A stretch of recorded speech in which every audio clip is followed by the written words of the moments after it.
उत्तर प्रदेश के मुख्यमंत्री योगी आदित्यनाथ साहब यहाँ पे होते हैं, अगर बात किया जाए राजनाथ सिंह की, रक्षा मंत्री साहब यहाँ पे होते हैं, अमित शाह खुद आ जाते हैं, उसके बाद भी नाराज़गी क्यों है? यही है कि भाई हमारा हक है वो हमें भी तो मिलना चाहिए। जब हम आंख मीच के वोट दे रहे हैं, तारीख का इंतजार कर रहे हैं आपके चमत्कार होगा जी अब का, बहुत बढ़िया। भाजपा को पता लग जाएगा अब कैसे ठाकुरों को एक तरफ करा जा। तैयारी है जी पश्चिमी यूपी में, सहारनपुर से लेकर मुझे गाजियाबाद तक। अब हम चाह रहे हैं कि सारी बीजेपी की सारी सीट क्लियर हार कर जाऊंगा यहाँ से। ये क्या लगता है युवा क्या सोच रहा है? युवा ये सोच रहा है जी जो इसका हरा होगा उसे वोट देगा युवा। टाइम के टाइम बदल जाएगा। 400 मुकदमे करवा दिए। किसके ऊपर? हमारे ऊपर करवा दिए, काले झंडे दिखा देते हमने। नाराजगी जताई थी। नाराजगी काले झंडे किसको दिखाए? नमस्कार, मैं हूं संजय शर्मा। आप देख रहे हैं 4 PM न्यूज नेटवर्क। 4 दिन बचे हैं पहले चरण के मतदान में और पहला चरण ही तस्वीर साफ कर देगा कि देश में किसकी हुकूमत बनने जा रही है। पहले चरण में उत्तर प्रदेश में सबसे पहले पश्चिमी उत्तर प्रदेश से चुनाव कराया जाता है। लंबे समय से पश्चिमी उत्तर प्रदेश में भारतीय जनता पार्टी का कब्जा है। भारतीय जनता पार्टी चाहती है कि पश्चिमी उत्तर प्रदेश से चुनाव हो, जहां से उसका माहौल बने और वो पूरब तक उसका माहौल बनता चला जाए। लेकिन इस बार बहुत मुश्किल पैदा हो गई है। भारतीय जनता पार्टी ने सपने में भी नहीं सोचा था वो पश्चिमी उत्तर प्रदेश में सब कुछ होता चला जा रहा है। दरअसल कुछ चीजों को आप ये ले लेते हैं कि यार ये तो मेरा ही है, ये कहाँ चला जाएगा। इंग्लिश में कहते हैं टेक इट ग्रांटेड। कुछ जातियां ऐसी हैं जिसको भारतीय जनता पार्टी ने ही सोच लिया ये कहाँ चली जाएंगी। तो ब्राह्मण हैं, ठाकुर हैं, बनिया हैं, कायस्थ हैं। बीजेपी कहो ये तो हमारे वोट हैं, हम इनमें लात मारेंगे, इन्हें धके आएंगे, तब भी ये हमारे पास रहेंगे। लेकिन भारतीय जनता पार्टी ये सोचकर इस बार बहुत बड़ी गलती कर रही, खास तौर से ठाकुर मतदाताओं को लेकर। पश्चिमी उत्तर प्रदेश में एक समय में 5-6 मेंबर ऑफ पार्लियामेंट हुआ करते थे, वो ठाकुर हुआ करते थे। उत्तर प्रदेश के मंत्रियों में कम से कम 6-7 मंत्री ठाकुर हुआ करते थे। और पिछली बार पश्चिमी उत्तर प्रदेश से सिर्फ गाजियाबाद से एक ठाकुर VK सिंह और शायद 5 लाख से ज्यादा वोटों से वो चुनाव जीते थे। मंत्रिमंडल की बात करूं, योगी मंत्रिमंडल में तो ठाकुर जयवीर सिंह के अलावा कोई भी मंत्री योगी मंत्रिमंडल में नहीं था। उनको भी इस बार मैनपुरी से चुनाव लड़ने के लिए भेज दिया गया। तो बड़ा सवाल यह है कि आखिर क्या परिस्थिति हुई कि VK सिंह का टिकट भी काट दिया गया जो 5 लाख वोटों से जीते थे। फिर उसके बाद पश्चिमी उत्तर प्रदेश में किसी भी क्षत्रिय वर्ग को व्यक्ति को टिकट नहीं दिया गया। और मुजफ्फरनगर से संजीव बालियान जो बहुत कम मार्जिन से जीते थे, उनको फिर टिकट दे दिया गया। पूरे इलाके में आप घूमेंगे तो ये क्षत्रिय समुदाय के सब लोग कहेंगे कि संगीत बालियान ने, पश्चिमी उत्तर प्रदेश का बड़ा नाम है क्षत्रियों में संगीत सोम, और योगी जी के बड़े करीबी मंत्री थे सुरेश राणा। इन दोनों को चुनाव हरवाने में संजीव बालियान ने बड़ी खासी भूमिका अदा करी, ये सब जानते हैं। और इस बार क्षत्रियों में बहुत गुस्सा पैदा हो गया कि भाई हमारे ये 2 नेता थे, इनको चुनाव हरवाया संजीव बालियान ने और फिर संजीव बालियान को टिकट मिल गया। इसके बाद संजीव बालियान ने अलग अलग जातियों को लेकर टिप्पणी भी करी थी पिछले दिनों में। ब्राह्मण समुदाय को बहुत अपशब्द कहे थे, सैनी समुदाय को अपशब्द किए थे। क्षत्रियों ने जब गाजियाबाद से टिकट कट गया VK सिंह का, तो बड़ी पंचायत अलग अलग करी, सरधना में करी, सहारनपुर में करी, इतनी तीखी गर्मी में करी। और कहा कि भारतीय जनता पार्टी लगातार हमें अपमानित कर रही है, इस बार हिसाब किताब साफ किया जाएगा। इस बीच में गुजरात में मोदी जी के मंत्री ने एक क्षत्रिय समुदाय को अपमानित करने वाली एक बात कह दी और जिससे क्षत्रिय समुदाय भड़क गया। राजस्थान, जयपुर, पूरे राजस्थान, गुजरात, हर जगह क्षत्रियों ने बड़े आंदोलन शुरू कर दिए और ये तपिश पश्चिमी उत्तर प्रदेश तक भी जा पहुंची। संगीत सोम का बयान सामने आया जो संजीव बालियान ने कहा के लिए उन्होंने कहा कि संजीव बालियान मेरे स्तर का नहीं है। बड़ी कोशिश हुई संगीत सोम को बनाने की। प्रधानमंत्री आए, उन्होंने संगीत सोम के पेट में मुक्का मारा, पीठ झुका के लाड़ से मुक्का मारा, मेरा शेर, इस तरह करके कहा। जैसे लाड़ में लोग करते हैं। लेकिन संगीत सोम का जो अपमान किया था बाल्यान ने, संगीत सोम भूल नहीं पाए, सुरेश राणा भूल नहीं पाए, और भूल भी जाते तो बाकी क्षत्रिय समुदाय के लोगों ने भूल लेने दिया। और भारतीय जनता पार्टी को पसीना आ गया, क्योंकि बीजेपी समझ गई थी अगर क्षत्रियों का यही हाल रहा तो कैराना, मेरठ, मुजफ्फरनगर, सहारनपुर, ये सारी सीटें पश्चिमी उत्तर प्रदेश की हाथ से चली जाएंगी। तब योगी आदित्यनाथ को लगाया गया, राजनाथ सिंह को लगाया गया, अमित शाह आए कि किसी तरह से क्षत्रियों को मनाया जाए। योगी आदित्यनाथ क्षत्रियों के बड़े नेता माने जाते हैं, लेकिन उनकी सभा में संजीव बालियान मुर्दाबाद के नारे लगने लगे और क्षत्रियों में ने उनके मुंह पे नारा लगा दिया, योगी जी तुमसे बैर नहीं और मोदी जी की दिल्ली की खैर नहीं। एक मैसेज और चला गया क्षत्रियों में कि अगर 300 पार चले गए तो योगी जी का हटना तय है। दिल्ली ने जो योगी आदित्यनाथ के संग व्यवहार किया है उससे ये साफ है कि किसी तरह से, चूंकि योगी आदित्यनाथ हिंदुत्व का इतना बड़ा चेहरा बन गए हैं, वरना कब का योगी आदित्यनाथ को हटा दिया जाता। क्षत्रियों में मैसेज चला गया कि अगर इस बार भी बम्पर सीटें जीत गए तो योगी आदित्यनाथ को हटा दिया जाएगा। लिहाजा अलग अलग जगह पे क्षत्रिय पंचायत करने लगे, क्षत्रियों में गुस्सा बढ़ने लगा। मुझे लगा कि मैं यहाँ बैठ के बातें कर रहा हूँ, लेकिन गांव में क्या घट रहा है, स्पॉट पे क्या घट रहा है, ये मुझे जानना चाहिए। तो मैंने अपनी टीम को, क्षितिज कांच को, अपने कैमरामैन को भेजा मुजफ्फरनगर में, और खेड़ा गांव है मुजफ्फरनगर से थोड़ी दूर है, वहाँ 16 तारीख को यानी कल पंचायत होने वाली है क्षत्रियों की, जिसमें फैसला लिया जाएगा कि भाई किसको समर्थन करना है, भारतीय जनता पार्टी का बायकॉट करना है तो किसको समर्थन करना है। तो क्षत्रिय इस गांव में, बाहुल गांव में क्षितिज कांत पहुंचे और वहां पे उन्होंने लोगों से बात करी। इस पूरे इलाके में रहेंगे, मैं उनकी गांव की पल पल की रिपोर्ट आपको बताता रहूंगा। फिलहाल मैं क्षितिज कांत की रिपोर्ट आपको दिखाता हूं, जिससे आपको समझ में आए कि आखिर क्षत्रियों के मन में गुस्सा किस बात को है, क्या रिएक्शन है, और रिएक्शन है तो फिर बालियान साहब क्या पहले नंबर की लड़ाई लड़ेंगे, दूसरे की लड़ेंगे, या फिर तीसरे पे पहुंच जाएंगे।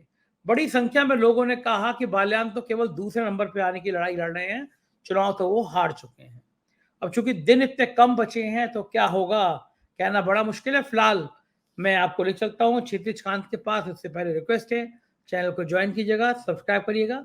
देखते हैं इस खेड़ा गांव से क्षितिज कांत की live report. 4 PM news network में आप सभी का स्वागत है। मैं हूं क्षितिज कांत। उत्तर प्रदेश की 80 लोकसभा सीट काफी महत्वपूर्ण होती है प्रधानमंत्री की कुर्सी तक, प्रधानमंत्री को पहुंचाने में। लेकिन इस समय उत्तर प्रदेश की अगर बात की जाए तो पहले चरण का जो चुनाव की जो वोटिंग होने वाली है उसमें मुजफ्फरनगर की सीट काफ़ी महत्वपूर्ण हो गई है।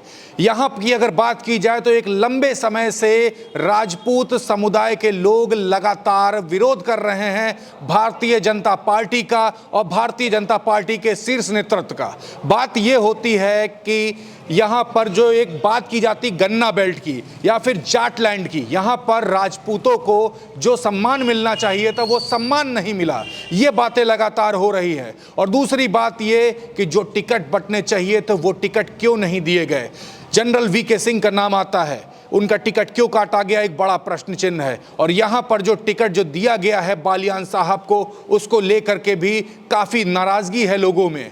और सबसे बड़ी बात ये, यहाँ पर लगातार जो बातें होती हैं वो ये बातें होती हैं कि जहाँ मारो चौधरी वहाँ मारो वोट। तो सबसे बड़ी बात ये, आपने देखा बीते समय चवन्नी भी कैसे पलटी थी, इसकी भी चर्चाएं लगातार हो रही है। और हमारे साथ यहाँ पर खेड़ा के लोग हैं। खेड़ा की अगर आपको बात बता दूं तो खेड़ा में 16 तारीख को यहाँ पर पंचायत होने वाली है। और वो पंचायत कोई ऐसी वैसी नहीं है, वो राजपूतों की पंचायत है। और राजपूतों को लेकर के बात की जाती है कि भारतीय जनता पार्टी का कट्टर समर्थक रहा है। तो नाराजगी क्यों हो गई। हम यहाँ पर खेड़ा के लोग हैं हमारे साथ में, और यहाँ पर बात होती है कि 95% राजपूत रहते हैं।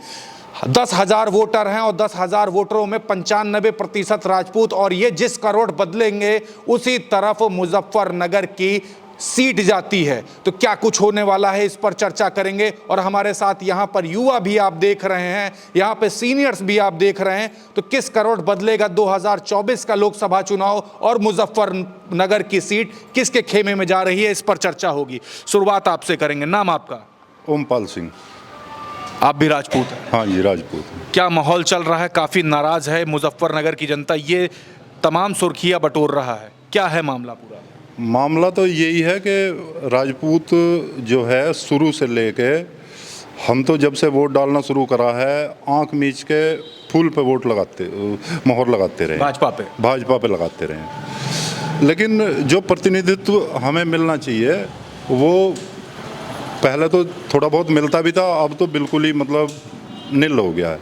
अब की बार हमारी बेल्ट जो है गाजियाबाद से लेके और इधर सहारनपुर तक एक भी राजपूत को टिकट नहीं दिया गया, तो ये है। और दूसरा हमारे इलाके में जो है मतलब कोई विकास भी पिछले 5 साल में इतना नहीं हुआ है जो होना चाहिए था, जो हम दूसरे इलाकों में देख रहे हैं। यहाँ पर ये भी विरोध हो रहा है, जनरल वीके सिंह का जो टिकट जो काटा गया था उसको लेकर। गाजियाबाद से ही थे वो, वीके सिंह गाजियाबाद से ही थे, वहाँ से लेके पश्चिमी उत्तर प्रदेश में किसी भी ठाकुर को एक भी टिकट नहीं दिया गया। यहाँ पे लगातार सभाएं होती हैं, उत्तर प्रदेश के मुख्यमंत्री योगी आदित्यनाथ साहब यहाँ पे होते हैं, अगर बात किया जाए राजनाथ सिंह की, रक्षा मंत्री साहब यहाँ पे होते हैं, अमित शाह खुद आ जाते हैं, उसके बाद भी नाराज़गी क्यों है? भाई आने को तो आते ही रहेंगे, सब आते हैं, उनका सबका स्वागत है, कोई किसी से ये नहीं है। लेकिन मतलब यही है कि भाई हमारा हक है वो हमें भी तो मिलना चाहिए। जब हम आंख मीच के वोट दे रहे हैं तो इस बार भाजपा से नाराज़ है? नाराज है समाज नाराज है। समाज नाराज है। अच्छा, एक बात की जाए, यहाँ पे जो तीनों बड़े चेहरे, राजनाथ सिंह की बात की, योगी आदित्यनाथ की बात की, अमित शाह की बात की, इनके आने के क्या मायने हैं? क्या मानते हैं कि भारतीय जनता पार्टी को लग गया है शीर्ष नेतृत्व को कि मुजफ्फरनगर की सीट हाथ से निकल चुकी है? नहीं, अब तो देखो, अब तो समय ही निकल गया। कल पंचायत 16 तारीख में यहाँ पंचायत है, उसमें निर्णय हो जाएगा। बाकी 16 तारीख की पंचायत में निर्णय होगा। हाँ। अभी तक के किस खेमे में जा रहा है? अभी तक तो यही है कि जो बीजेपी को हराएगा उसी की तरफ समाज सब बातें कर रहा है जाने की। यहाँ पर बीजेपी को हराता हुआ कौन दिख रहा अभी?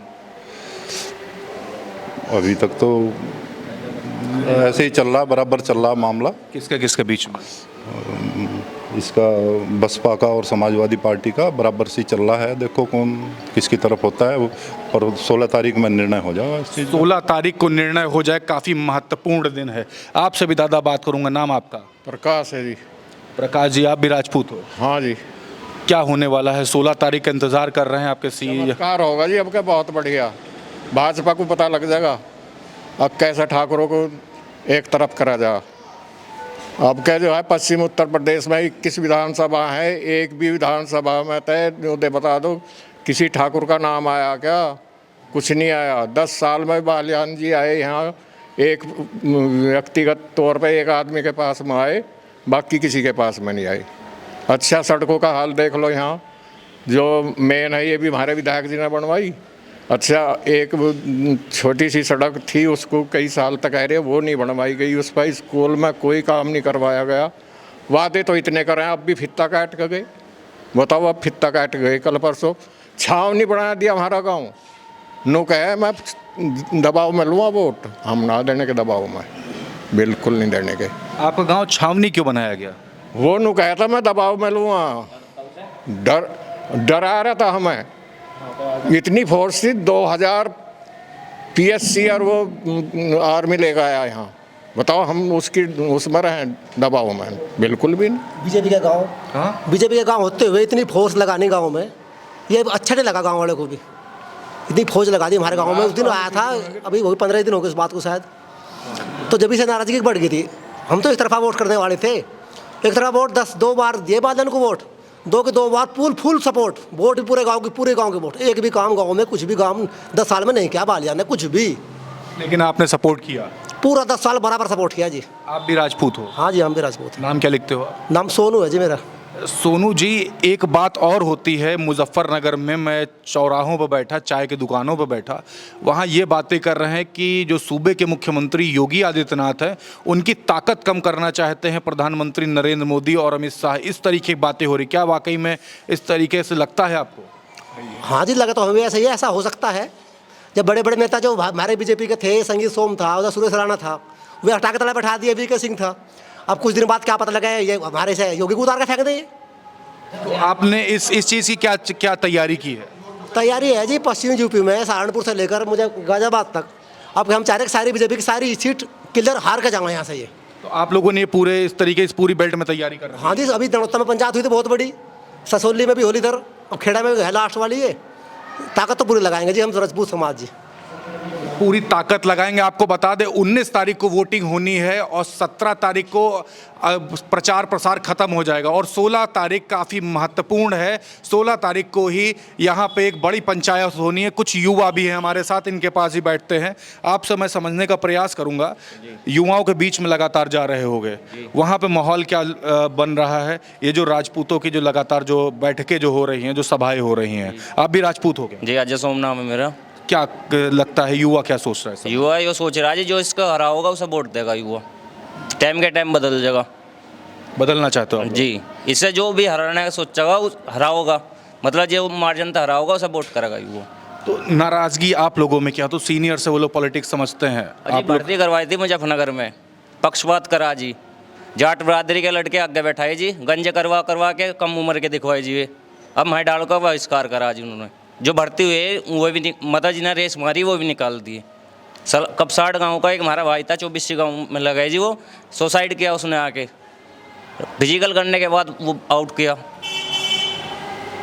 मतलब ये जो कंट्रोवर्सी चली इसको लेकर नाराजगी है? जी, ये इस तरह नाराजगी है, विकास नहीं करा कुछ भी, तानाशाही कर रखी जी गाँव में। 400 मुकदमे करवा दिए। किसके ऊपर? हमारे ऊपर करवा दिए, काले झंडे दिखा देते हमने। नाराजगी जताई थी। नाराजगी काले झंडे किसको दिखाए? संजीव बालियान को दिखाई जी, उसके कुर्गे हैं जी गाँव में जी, उन्होंने मुकदमे लिखवा दिए हमारे नाम। विरोध जताया था जी अपना। विरोध करना कौन सी गुनाह है जी, बताओ कहाँ नहीं विरोध होता? काले झंडे दिखाने कौन से पत्थर मार दिए थे? आप पढ़ाई करते हो? जी, पढ़ाई करता हूँ मैं। अभी क्या पढ़ाई कर रहे हो? बीए किया जी मैंने जब फाइनल। बीए फाइनल किया और आप विरोध कर रहे थे, आपके ऊपर मुकदमे लिखाए गए? मुकदमा लिखवाया गया जी मेरा नाम। मेरे नाम ऐसे बहुत युवा मेरे भाई हैं ऐसे जिनके नाम मुकदमे हैं, और तानाशाही करके पुलिस भिजवाते हैं, गाँव को छावनी बना देते हैं, कोई बोलने का तैयार नहीं। ऐसे कैसे वोट ले लेंगे ये? दाव से वोट मिलती है क्या? तो अभी आप खुल के बोल रहे हो, डर नहीं लगता? डर किस बात का जी? हम तो मर मारने तो डरते ही नहीं। पहले 2013 में नहीं डरे जी, जब इनका बोलबाला करवाया हमने। कहाँ थे? एक बात करेंगे, युवा हो आप, आपने भाजपा को वोट भी किया और इस सरकार में आपके यहाँ पे जो आपके जो प्रतिनिधि बने, जो आपके बड़े नेता बने, वो भी भाजपा से चुन के आए, आपका वोट उनको गया। उसके बाद इस तरीके से जब घटनाएं जब घटित हुई तो युवाओं के मन में क्या आया? जी, युवाओं के मन में तो ये जी, जो पक्षपात करेगा उसे गोड्डे तोड़ देंगे, उसके अब क्या तरते में मिला देंगे, जहाँ तक उठा था वहीं छोड़ देंगे ला के, चाहे इसमें कोई हो जी। वही हो। आपका नाम क्या है? मेरा नाम जी पुलकित है जी। पुलकित जी, आप भी राजपूत हो? हाँ जी, मैं राजपूत ही हूँ जी। युवा क्या सोच रहा है, क्यों नाराज है इतना? युवाओं का जो नाराजगी का मुख्य कारण यही है, अपने विशेष समुदाय को सुख सुविधा प्रदान करना। जो भी विकास के कार्य हुए हैं अपने समाज के लोगों को ही उनकी सुविधा दी गई है अधिकतर। हमारे क्षेत्र में आने का कोई कार्य नहीं किया है उसने। जबकि आप पिछले आंकड़े उठाकर देख लेना, हमारी सोम 24 का महत्वपूर्ण योगदान रहा है बालियान जी को जिताने में। ये आंकड़े हैं, ये कोई मेरा अपना अनुमान नहीं है, आप देख लेना इस चीज़ को भी। और दूसरा, विरोध करना सभी का अधिकार है। जब हम उनको वोट दे रहे हैं तो विरोध भी करेंगे, लेकिन उनका ये जो तानाशाही वाला रवैया है कि वो उन पर केस दर्ज करवाते हैं जिन्होंने विरोध किया था, ये कहाँ का तरीका है? उनको गांव में आना चाहिए था, विरोध का कारण पूछना चाहिए था, आपसी मतभेद खत्म करना था, यही तो तरीका होता है। अब विरोध करना ये तो कोई तरीका नहीं है।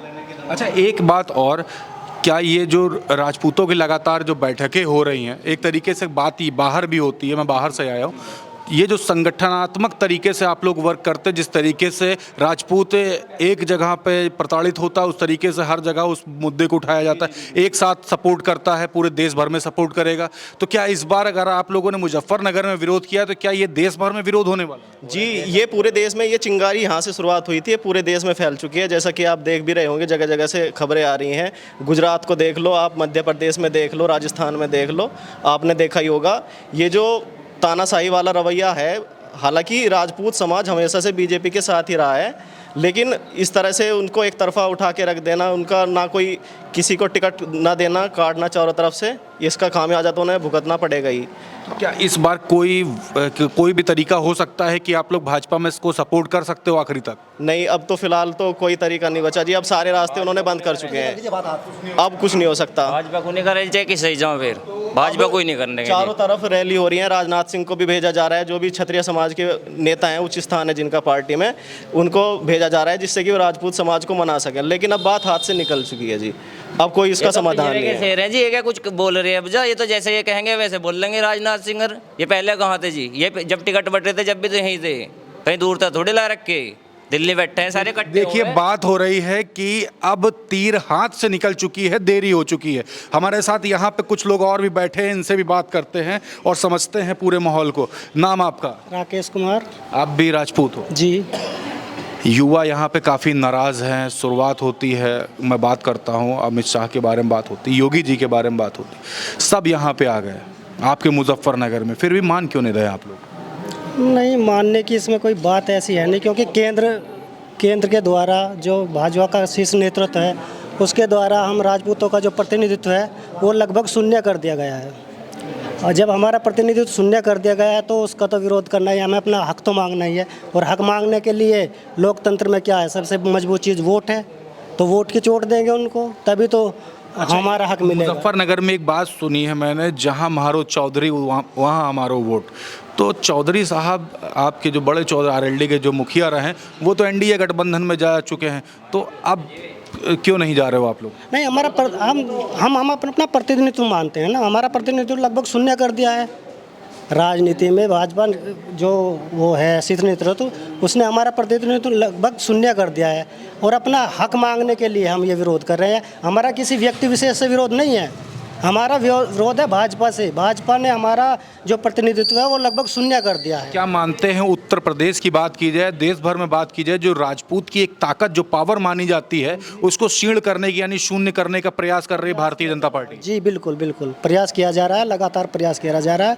और उसी हक को मांगने के लिए हम विरोध जता रहे हैं। और लोकतंत्र में सबसे अच्छा जो विरोध जताने का तरीका है वोट है, तो वोट की चोट देंगे उनको। वोट की चोट देने के बाद। आपका नाम क्या है? जी, मेरा नाम रोहित सोम है। पढ़ाई करते हो अभी? नहीं जी। क्या काम करते हैं आप? अब तो जी खेती करें। खेती करते हैं। आप भी किसान हैं? हाँ जी। यहाँ बात होती है, कई जगह सुना, असली किसान तो बुलाया जाता है, जाट है कोई, ऐसा क्यों है? किसानों को तो जी वे राया बताते हैं, राजपूतों को जो बताओ राया कौन है, आप ही बताओ, ये राया किसको बोलते हैं? रया मतलब कि जो बर्तन वर्तन मांझ जाता है, जो काम करने जाता है। हम पिछड़ी जाति किससे आए हैं? अब कैसा वोट ही बता देंगे, वोट देने का तरीका बता देंगे अब किसको। देखिए, राजपूत को रया के बारे में बता दूं, अभी जैसा बताया कि पिछड़े जाति में आते, इस तरीके से इन लोग के ऊपर टिप्पणी की जाती है, जिसको लेकर के भी नाराजगी, ये भी एक बड़ा पॉइंट है। आपका नाम सर क्या हुआ? गुलजार सोम। गुलजार सोम। आप भी राजपूत? हाँ जी, राजपूत हैं जी। क्या आखिरी तक के बात बन सकती है? भारतीय जनता पार्टी को सपोर्ट कर सकते हो आप? बिल्कुल सपोर्ट नहीं करना, बिल्कुल भी। जहाँ तक जी हमारा वो हो रहा है, हम हराने की कोशिश करेंगे। जहाँ तक भी हमारे वो है, हम पूरा हराने की कोशिश करेंगे।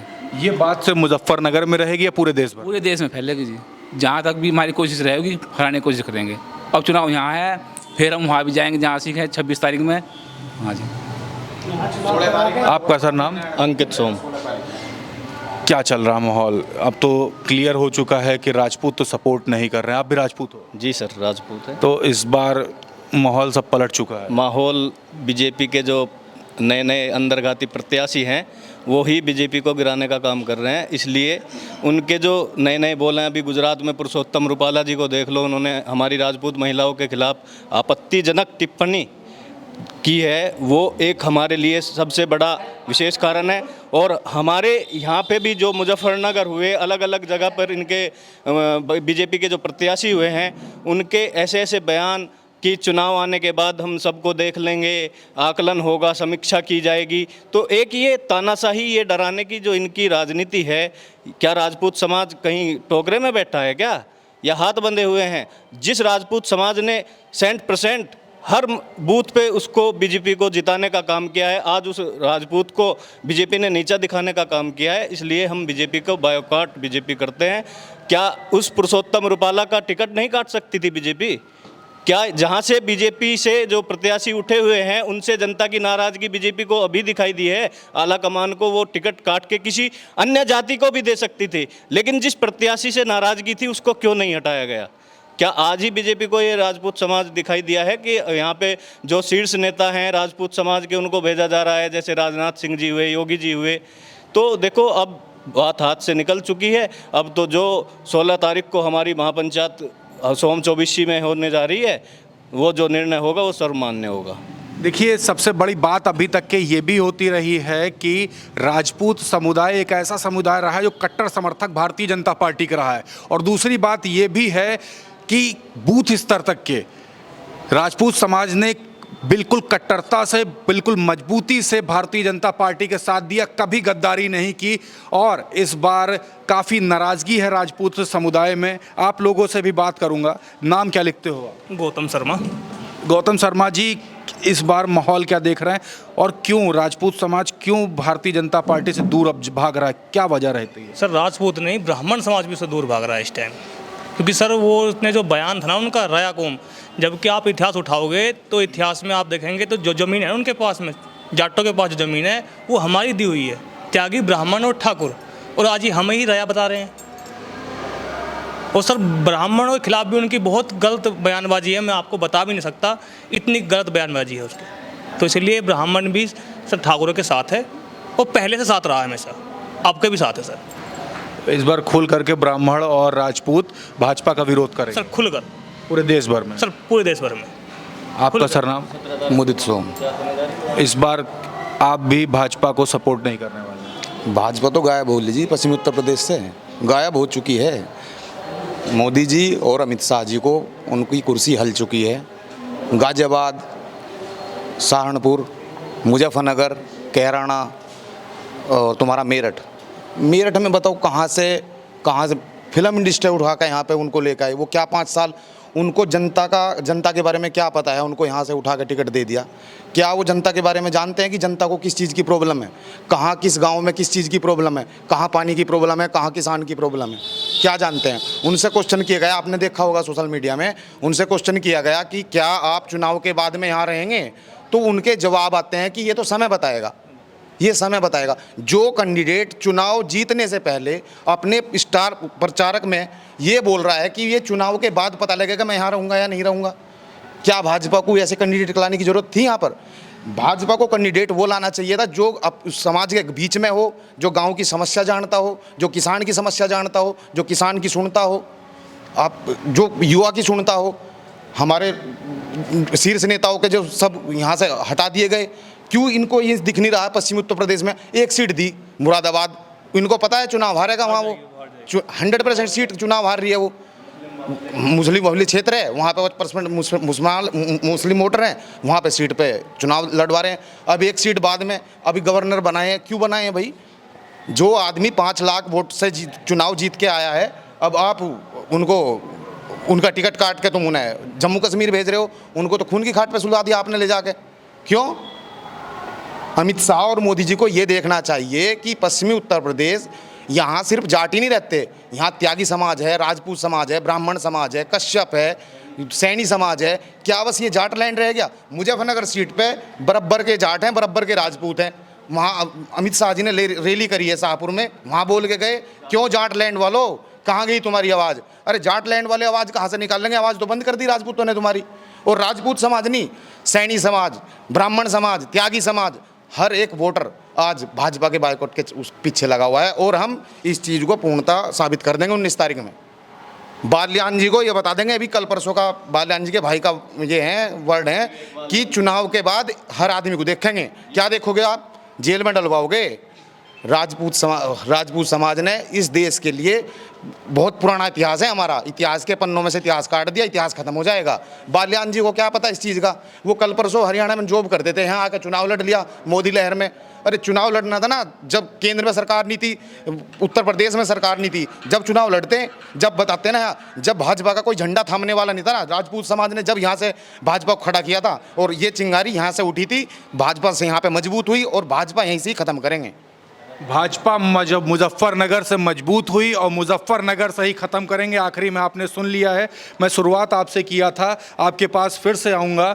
सभी से आपके सामने मैंने बात की है, सभी को सुनने के बाद तो क्लियर लग रहा है कि भाजपा का खुलकर विरोध हो रहा है। बड़ी बात यह है कि अब विरोध तो हो रहा है, लेकिन समर्थन किसको करेंगे, इस पे भी थोड़ी चर्चा कर लेते हैं। भाई ये तो अब इसमें 16 तारीख में पंचायत होगी, उसमें निर्णय हो जाएगा। जो भी होगा सारा समाज इकट्ठा होगा, जो भी निर्णय लेंगे उसमें हो जाएगा बातचीत। 16 तारीख को निर्णय होगा और क्लियर बता दिया है कि राजपूत समाज ने भारतीय जनता पार्टी का झंडा थामा था। मुजफ्फरनगर से भारतीय जनता पार्टी की मजबूती हुई थी देश भर में, और मुजफ्फरनगर से ही भारतीय जनता पार्टी का सुपड़ा साफ करने का बात यहाँ से स्टार्ट हो चुकी है। और देखने वाली बात होगी क्या कुछ होता है। लेकिन आपको बता दें कि यहाँ पर क्लियर कर दिया है कि राजपूत, त्यागी, ब्राह्मण समाज clear cut Bharatiya Janata party के शीर्ष नेतृत्व से और भारतीय जनता पार्टी की जो नीतियां हैं उससे नाराज है, और क्लियर कह दिया है कि इस बार सत्ता से उखाड़ फेंकने का काम करेंगे। देखने वाली बात होगी क्या कुछ होता है। तब तक ग्राउंड रिपोर्ट के लिए जुड़े रहिएगा 4PM न्यूज़ नेटवर्क के साथ। मैं हूं क्षितिजकांत, कैमरा पर्सन शुभम के साथ। धन्यवाद। देखा आपने कितने भड़के हुए हैं लोग, वो खुलेआम कह रहे हैं कि इस बार हम सबक सिखा देंगे, दिमाग ठीक कर देंगे, और कितने गुस्से में हैं। जाहिर है कि नेता को बड़ा विनम्र होना चाहिए, लोगों से बात करना चाहिए, वरना जो वालियान का हाल है वो किसी भी नेता का हाल हो सकता है। मुझे बताइएगा कि ये रिपोर्ट आपको कैसी लगी, मुझे आपकी राय का इंतजार रहेगा। शुक्रिया, थैंक यू।